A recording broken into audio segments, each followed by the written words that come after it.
परमपिता परमात्मा शिव बाबा के अमूल्य अनमोल महावाक्य 14 नवंबर 2022।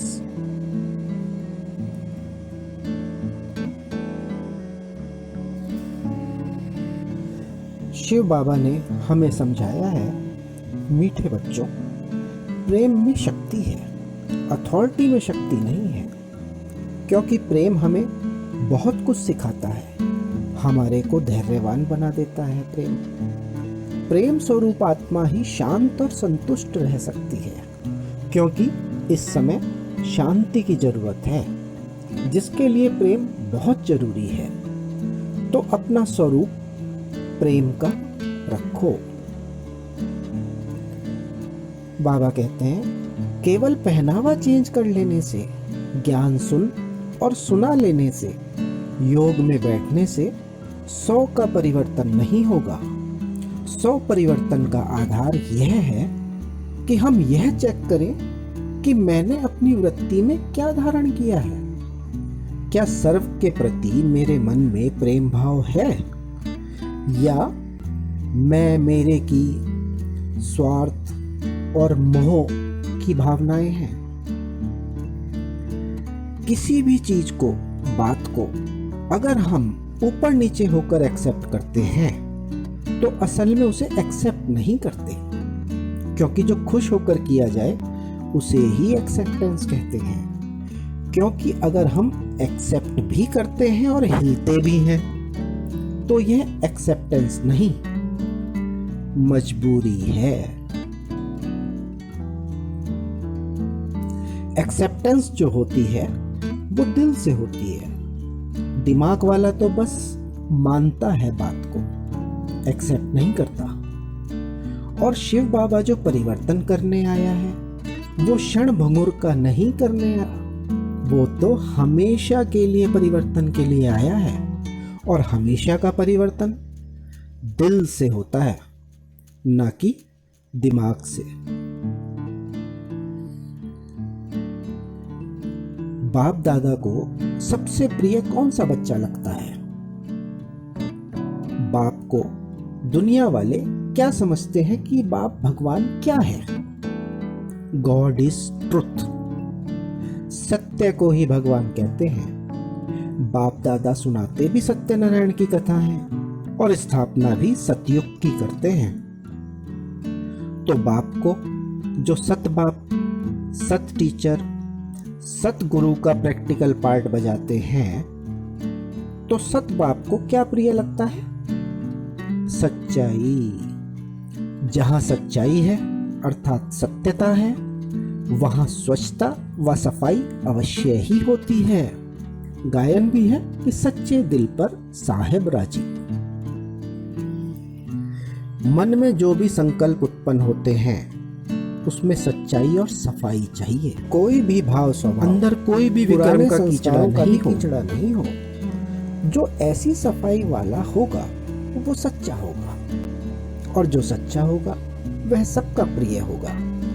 सबके प्रिय बन जाओ तो संस्कार मिलन की रास हो जाएगी। सच्चे पर साहब राजी होता है। बाबा ने बताया है, साफ मन व साफ दिल पर साहेब राजी होता है। साथ साथ साफ दिल वाले की सर्व मुराद अर्थात कामनाएं पूरी होती हैं। हंस की विशेषता स्वच्छता अर्थात साफ है, इसलिए आप ब्राह्मण आत्माओं को होली हंस कहा जाता है। बाबा बताते हैं, परमात्मा को राजी करना बहुत सहज है। परमात्मा को राजी करने का साधन है सच्ची दिल। बिना साज के राज समझ सकते हो? ऐसे अभ्यासी बने हो? बाबा पूछते हैं। जो राज आपके मन में है वह राज दूसरे को बिना साज के समझा सकते हो? पिछाड़ी की सेवा में तो साज समा जाएगा, राज को ही समझाना पड़ेगा। तो ऐसी प्रैक्टिस करनी चाहिए। जब साइंस बहुत कुछ करके दिखा रही है तो क्या साइलेंस में वह शक्ति नहीं है? जितना जितना स्वयं राजयुक्त योग युक्त बनते जाएंगे, उतना उतना औरों को भी बिना साज के राजयुक्त बना सकते हो। इतनी सारी प्रजा कैसे बनाएंगे? इसी स्पीड से इतनी प्रजा बन सकेगी।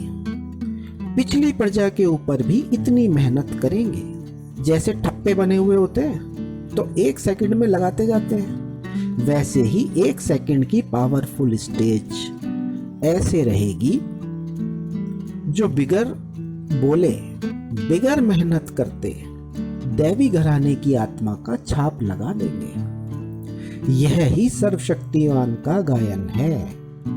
वरदानी बन 1 सेकंड में भक्तों को वरदान देना। वरदान देने में मेहनत नहीं लगती, वर्षा पाने में मेहनत है। वर्षा पाने वाले मेहनत कर रहे हैं, मेहनत ले रहे हैं, लेकिन वरदानी मूर्ति जब बन जाएंगे फिर मेहनत लेने वाले ना लेंगे, न देने वाले मेहनत करेंगे। तो तुम्हारी लास्ट स्टेज है वरदानी मूर्त। जैसे लक्ष्मी के हस्तों से स्थूल धन देते हुए दिखाते हैं, यह तुम्हारा लास्ट शक्ति रूप का है, ना कि लक्ष्मी का। शक्ति रूप से सर्वशक्तिवान का वरदान देते हुए का यह चित्र है, जिसको स्थूल धन के रूप में दिखाते हैं। तो ऐसा अभ्यास स्वरूप सदा वरदानी अपने आप को साक्षात्कार होता है। इससे ही समय का अंदाज लगा सकते हो। फिर वरदानी मूर्त शक्तियों के आगे सभी जा आएंगे। इसके लिए एक तरफ वरदान का बीज पड़ेगा, तो अपने में सर्व शक्ति जमा करनी है। ऐसे वरदानी मूर्त बनते और बनाते जाओ। आवाज से परे जाना है। बाबा बताते हैं, जो शक्तिशाली होता है उसे ना तो भय होता है ना ही चिंता होती है। चिंता और भय तो कमजोरी की निशानी है, और शक्तिशाली वो ही बन सकता है जो निर्बंधन है और हल्का है।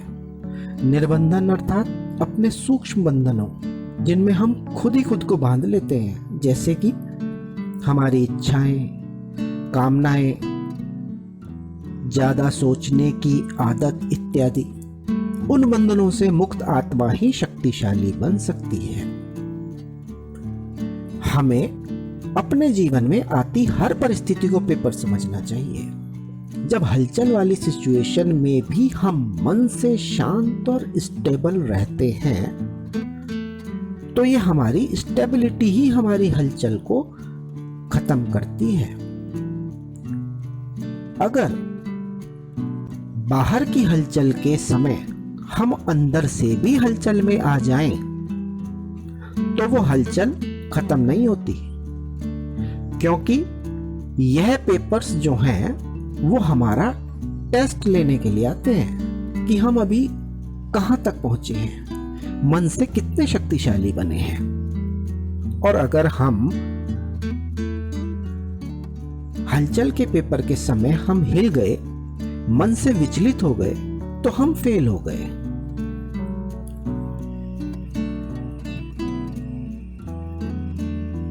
और जब तक हम पास नहीं होते तब तक वो पेपर खत्म नहीं हो सकता। बाबा बताते हैं, जो हमारे भीतर राम के संस्कार हैं, तो राम तो है परमात्मा पर निश्चय बुद्धि। वो तो परमात्मा की हर शिक्षा, हर समझाने को एज इट इज एक्सेप्ट कर अपने जीवन में अप्लाई करता है। पर वहीं दूसरी ओर जो हमारे अंदर रावण के संस्कार हैं, तो उसके चलते हम संशय बुद्धि बन जाते हैं। रावण भगवान की शिक्षाओं पर भी डाउटफुल हो जाता है, क्योंकि वह भगवान से सौदा करता है, प्यार नहीं। जबकि राम परमात्मा की मोहब्बत में जैसे वो चाहता है वैसा बनने के लिए अपने फुल एफर्ट्स देता है।